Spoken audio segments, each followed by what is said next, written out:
মহান আল্লাহ রব্বুল আলামিন বলেন, ইয়া ইবনে আদম, হে আদম সন্তান, লাউ ওয়ালাকাত যুনুবিকা আনানাস সামাই, তুমি যদি গুনাহ করতে থাকো আর গুনাহ করতে করতে তোমার গুনাহ যদি আকাশ পর্যন্ত পৌঁছে যায়, সুম্মা আস্তাগফিরুনিকা গফারতুলকা ওয়ালা উবালি, আর তুমি যদি আমার কাছে ক্ষমা চাও আমি আল্লাহ তোমাকে ক্ষমা করে দেব, আর এর জন্য কারো কাছে আমাকে কৈফিয়ত দিতে হবে না।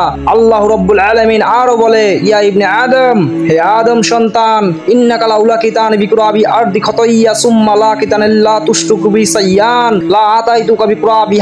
তুমি যদি সমগ্র পৃথিবী সমপরিমাণ গুনাহ নিয়ে আমার সামনে উপস্থিত হও আর তুমি যদি আমার সাথে কাউকে শরীক করে না থাকো, তাহলে আমি আল্লাহ তোমার সামনে এই সমগ্র পৃথিবী পরিমাণ ক্ষমা নিয়ে উপস্থিত হব। সুবহানাল্লাহ। ভাইরা আমার, এটাই হলো আমাদের ইসলাম। আপনি যতই পাপ করেন না কেন, যতই গুনাহ করেন না কেন, দুহাত তুলে চোখের পানি ফেলে আল্লাহ রব্বুল আলামিনের দরবারে তওবা করে ক্ষমা চাইলে আল্লাহ রব্বুল আলামিন কাউকে খালি হাতে ফিরাবেন না, ক্ষমা করে দেবেন ইনশাআল্লাহ। ভিডিওটা যদি ভালো লেগে থাকে তাহলে অবশ্যই লাইক করবেন, আর এই ধরনের ইসলামিক ভিডিও পেতে চ্যানেলটি সাবস্ক্রাইব করে আমাদের পাশে থাকুন।